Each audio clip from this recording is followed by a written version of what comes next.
I've taken the last bus home from work hundreds of times. Same route, same empty seats, same tired driver. But that night, something felt wrong. It was quiet, too quiet. Even the hum of the engine felt distant, like I was inside a dream. I slid into my usual seat near the back, watching the dark countryside roll by. The windows reflected my own tired face, and for a moment, another face beside mine. When I turned, no one was there. At the next stop, the bus door opened. A man climbed aboard. Not the kind of man you remember clearly. His face was blurred, like I couldn't focus on it. He sat in the very front, perfectly still. He never looked back, never moved, but I couldn't shake the feeling he knew I was watching. With each stop, more passengers boarded. Every single one wore the same pale, expressionless face. And as they passed me, each one's head turned, just slightly, like they were checking to make sure I was still there.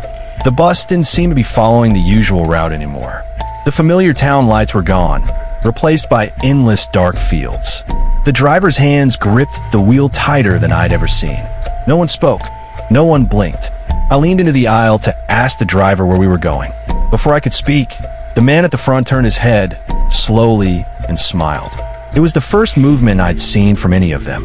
His mouth didn't quite match his face, stretching wider than it should. The bus passed through a patch of fog so thick I could barely see the aisle. When it cleared, the windows no longer showed the countryside. Instead, there was nothing.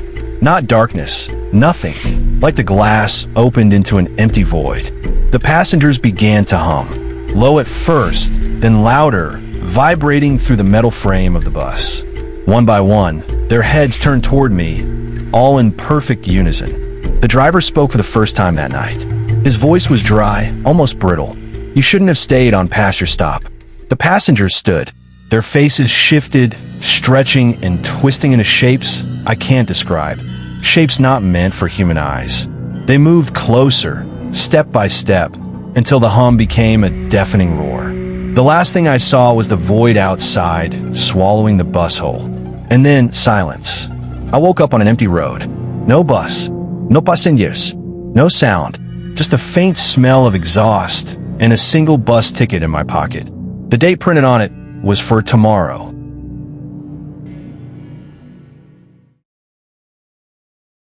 I never meant to buy the mirror. I was just killing time, walking through an antique store downtown, the kind of place that smells like old paper and forgotten lives. It was tucked in the back, behind a stack of warped picture frames.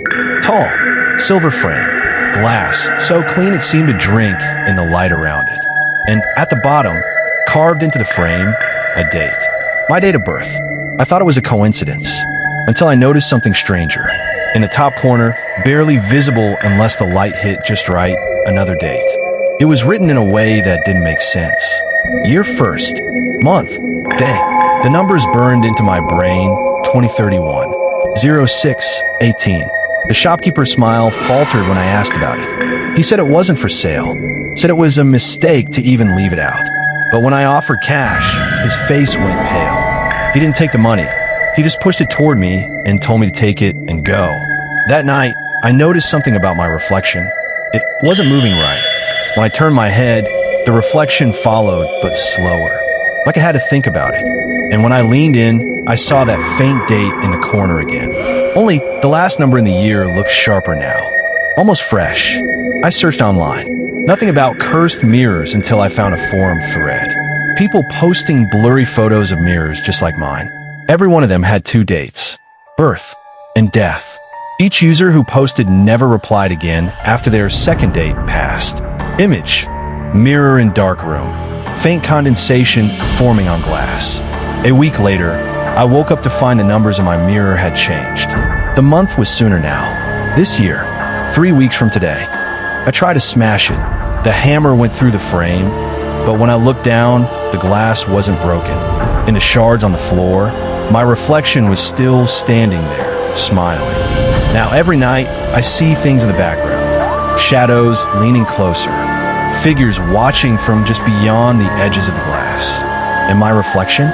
It moves before I do now. The date is tomorrow. There's nothing left to do but watch. And the worst part? When I look now, The mirror's reflection isn't in my room anymore. It's somewhere else, somewhere dark, and I can see my back slowly walking toward it.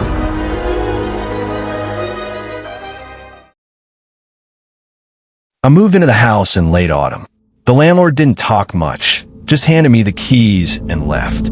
The place smelled faintly of dust and something metallic. The walls were thick, uneven, with odd seams that didn't match the floor plan. At night, the faintest sound came from inside them, like something shifting slowly. The noises were subtle at first, a slow, deliberate tapping, then a dragging sound, low and heavy, like furniture being moved in another room. I knocked on a wall. The tapping stopped, then tapped back. By the third night, I noticed marks, thin scratches along the skirting boards, right where the wall met the floor. They weren't random, more like symbols. Old, angular, ritualistic. I touched one, and for a moment the wall felt warm, like something breathing behind it. While lying in bed, I woke to a sound, a whisper, not in my ear but in my bones.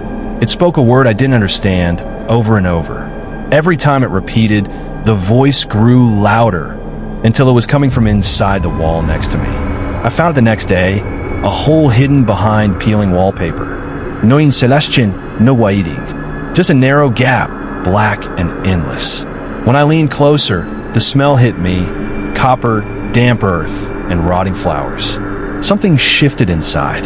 That night I saw it, a single pale shape deep in the gap. Not a rat, not human. It withdrew quickly, but not before I realized there was no eye in the socket. Just darkness. I pulled more wallpaper away. The wall underneath was covered in red-brown markings. Not painted, soaked in. They formed a ring around the room. When I traced one with my fingertip, my breath misted, even though the heater was on. The whispers returned, clearer now. They promised protection if I would feed the walls. I didn't understand. Until that night, when I found a dead bird on my windowsill, its body twisted, bones bent wrong. I left the bird inside the hole. The smell worsened. For hours, the walls throbbed faintly, like a heartbeat. The tapping stopped for 2 days. It came back hungrier. The whispers turned to demands. Small animals went missing in the neighborhood. And once, while I slept, a scratching sound came from my bedroom wall, followed by something pressing out from the inside. One night, I woke to see the plaster bulging. It pushed outward, shaping into something like a face, but stretched too long, with no eyes, only shadow-filled sockets. The mouth opened wide enough to split the skin. A low growl vibrated through the walls. The voice told me the house was its body and the walls were its skin. It said it had lived here long before the town existed, kept alive by offerings. It wanted something larger now, something warm. I don't remember making the decision. I just remember the feeling of someone's hand in mine, leading them into the house. The walls sighed when I sealed the door. I woke to silence. The smell was gone. The house felt empty. Then, from the corner of my room, the wall whispered one final word. More.